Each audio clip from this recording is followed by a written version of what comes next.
I'm Taylor.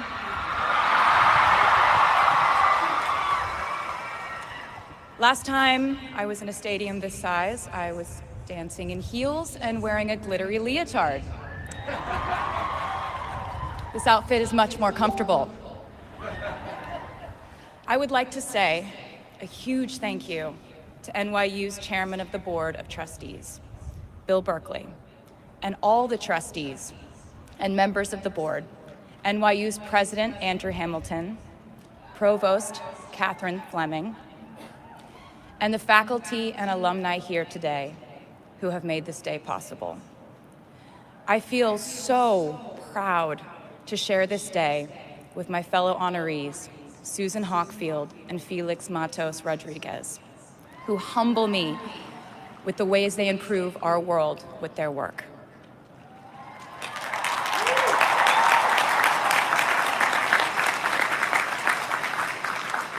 As for me, I'm 90% sure the main reason I'm here is because I have a song called 22.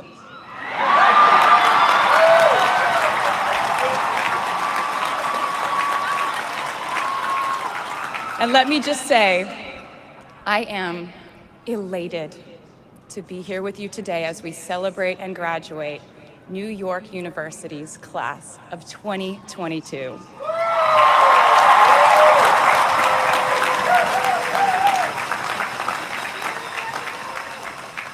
Not a single one of us here today has done it alone. We are each a patchwork quilt of those who have loved us, those who have believed in our futures, those who showed us empathy and kindness, or told us the truth even when it wasn't easy to hear. Those who told us we could do it when there was absolutely no proof of that. Someone read stories to you and taught you to dream, and offered up some moral code of right and wrong for you to try and live by. Someone tried their best to explain every concept in this insanely complex world to the child that was you as you asked a bazillion questions, like, how does the moon work? And why can we eat salad but not grass? And maybe they didn't do it perfectly. No one ever can. Maybe they aren't with us anymore. In that case, I hope you'll remember them today. If they are in this stadium, I hope you'll find your own way to express your gratitude for all the steps and missteps that have led us to this common destination.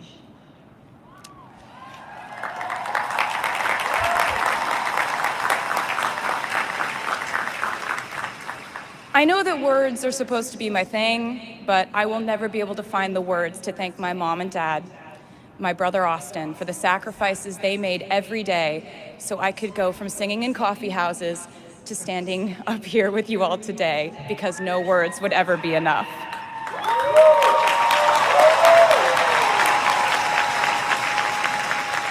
To all the incredible parents, family members, mentors, teachers, allies, friends, and loved ones here today who have supported these students in their pursuit of educational enrichment, let me say to you now, welcome to New York.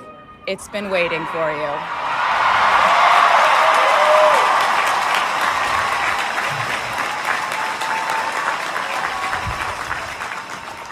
I'd like to thank NYU for making me, technically, on paper at least, a doctor.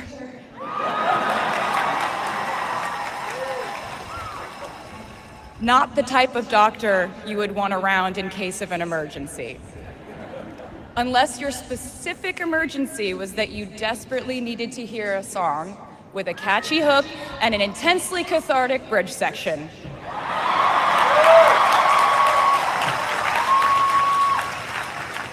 Or if your emergency was that you needed a person who can name over 50 breeds of cats in 1 minute.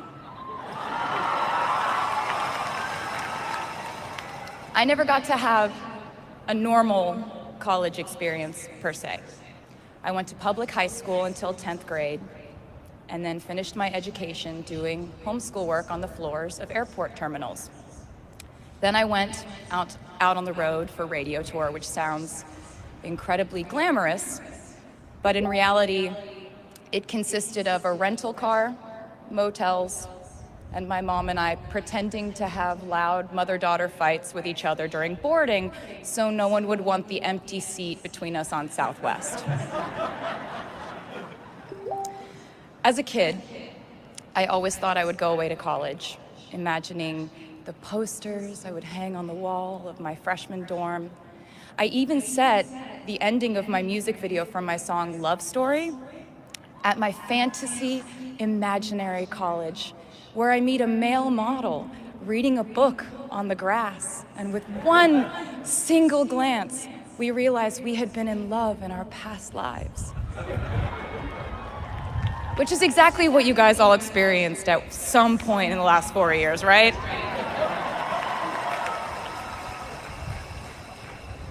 But I really can't complain about not having a normal college experience to you, because you went to NYU during a global pandemic, being essentially locked into your dorms and having to do classes over Zoom. Everyone in college during normal times stresses about test scores, but on top of that, you also had to pass like 1,000 COVID tests. I imagine the idea of a normal college experience was all you wanted too. But in this case, you and I both learned that you don't always get all the things in the bag that you selected from the menu in the delivery service that is life. You get what you get. And as I would like to say to you wholeheartedly, you should be very proud of what you've done with it. Today, you leave New York University and then go out into the world searching what's next. And so will I.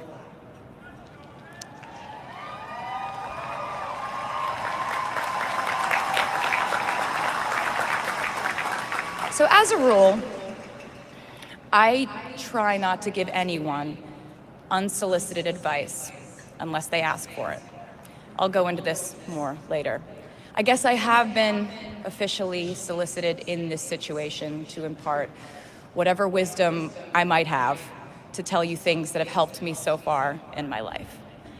Please bear in mind that I in no way feel qualified to tell you what to do.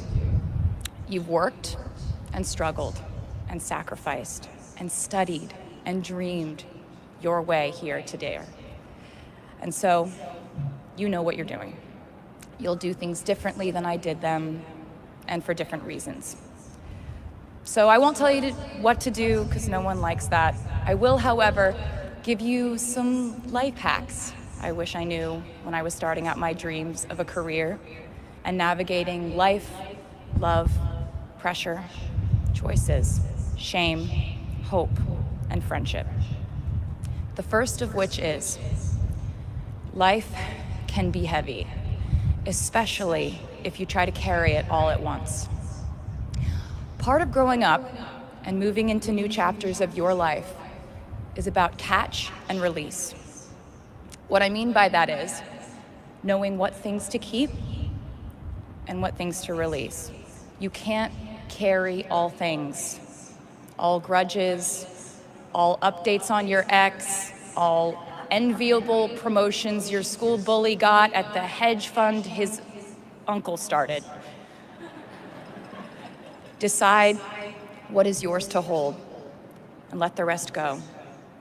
Oftentimes, the good things in your life are lighter anyway, so there's more room for them. One toxic relationship can outweigh so many wonderful, simple joys. You get to pick what your life has time and room for. Be discerning. Secondly, learn to live alongside cringe. No matter how hard you try to avoid being cringe, you will look back on your life and cringe retrospectively.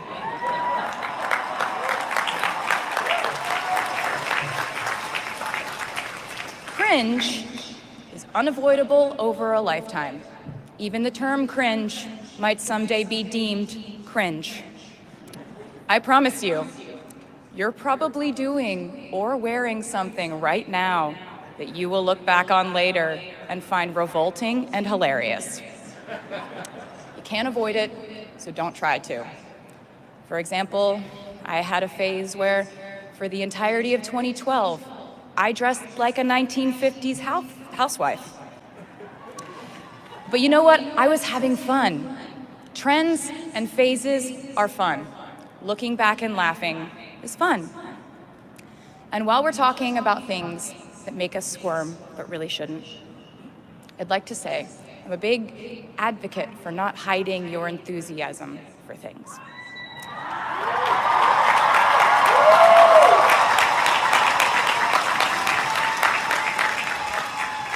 It seems to me that there is a false stigma around eagerness in our culture of unbothered ambivalence.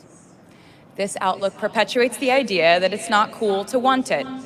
The people who don't try are fundamentally more chic than people who do. And I wouldn't know because I've been a lot of things, but I've never been an expert on chic. But I'm the one who's up here, so you have to listen to me when I say this. Never be ashamed of trying. Effortlessness is a myth. The people who wanted it the least were the ones I wanted to date and be friends with in high school. The people who want it the most are the people I now hire to work for my company.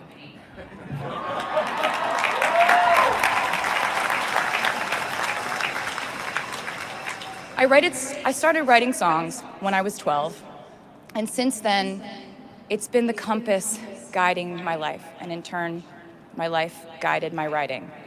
Everything I do is just an extension of my writing, whether it's directing videos or a short film, creating the visuals for a tour, or standing on a stage performing. Everything is connected by my love of the craft, the thrill of working through ideas and narrowing them down and polishing it all up in the end, editing, waking up in the middle of the night, throwing out the old idea because you just thought of a newer, better one, or a plot device that ties the whole thing together. There's a reason they call it a hook. Sometimes a string of words just ensnares me, and I can't focus on anything until it's been recorded or written down. As a songwriter, I've never been able to sit still or stay in one creative place for too long.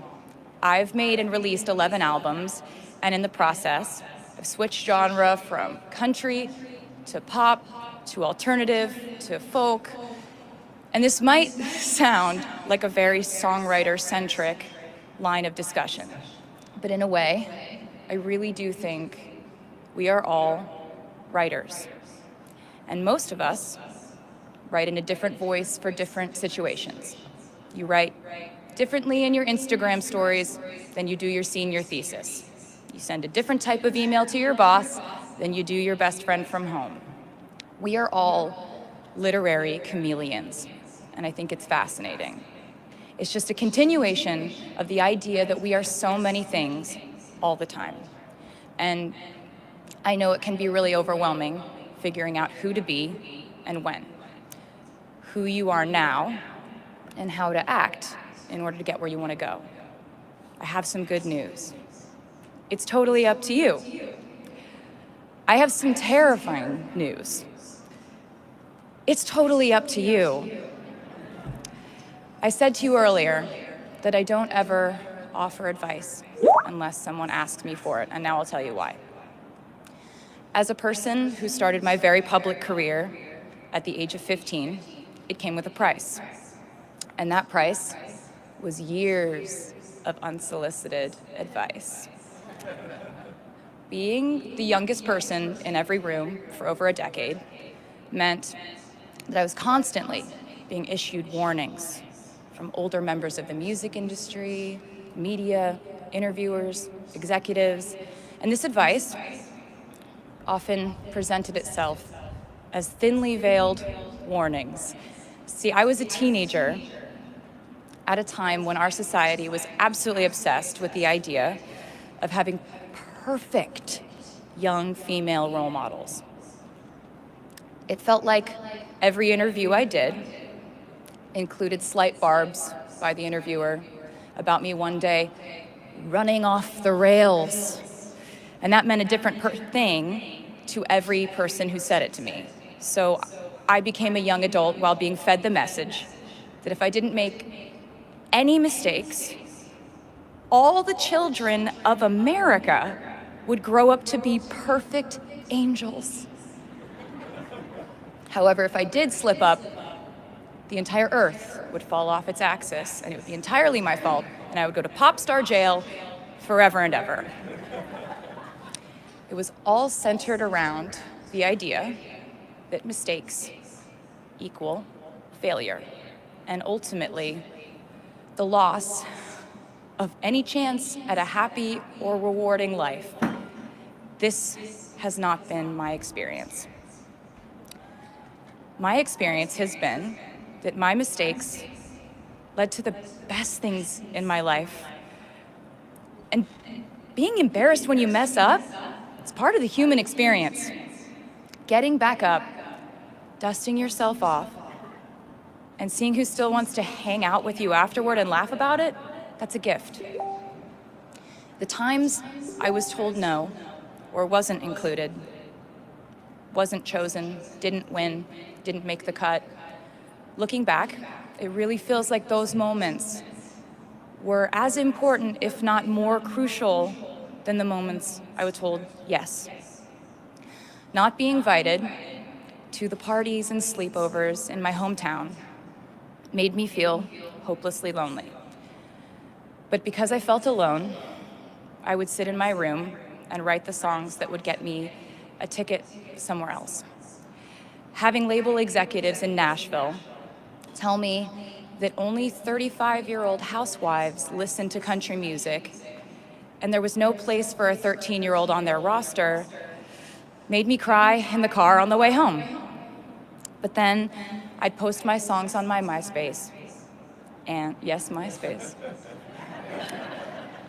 And I would message with other teenagers like me who loved country music, but just didn't have anyone singing from their perspective. Having journalists write in-depth, oftentimes critical pieces about who they perceived me to be made me feel like I was living in some weird simulation. But it also made me look inward to learn about who I actually am. Having the world treat my love life like a spectator sport in which I lose every single game was not a great way to date in my teens and 20s. But it taught me to protect my private life fiercely. Being publicly humiliated over and over again at a young age was excruciatingly painful, but it forced me to devalue the ridiculous notion of minute-by-minute, ever-fluctuating social relevance and likability.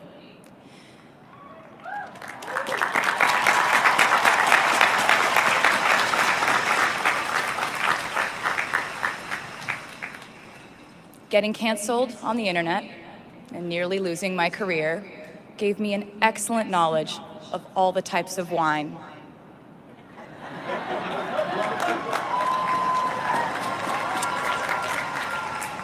I know I sound like a consummate optimist, but I'm really not. I lose perspective all the time. Sometimes everything just feels completely pointless. I know the pressure of living your life through the lens of perfectionism. And I know that I'm talking to a group of perfectionists because you are here today graduating from NYU.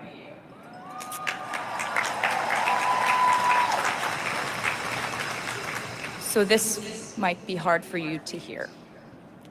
In your life, you will inevitably misspeak, trust the wrong person, underreact, overreact, hurt the people who didn't deserve it, Overthink, not think at all.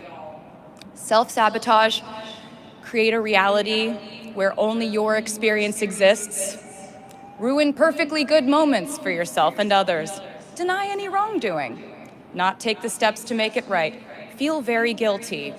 Let the guilt eat at you. Hit rock bottom. Finally address the pain you caused. Try to do better next time. Rinse, repeat.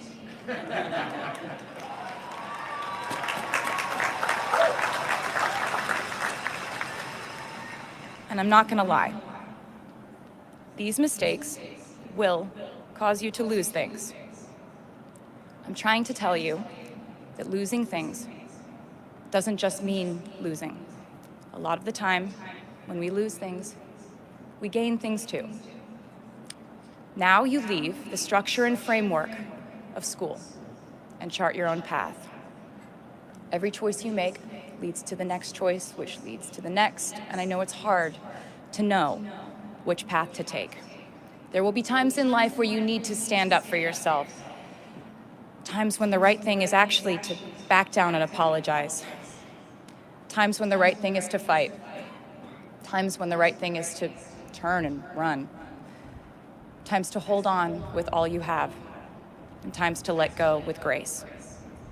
Sometimes the right thing to do is to throw out the old schools of thought in the name of progress and reform. Sometimes the right thing to do is to sit and listen to the wisdom of those who have come before us. How will you know what the right choice is in these crucial moments? You won't. How do I give advice to this many people about their life choices? I won't. The scary news is you're on your own now. But the cool news is you're on your own now.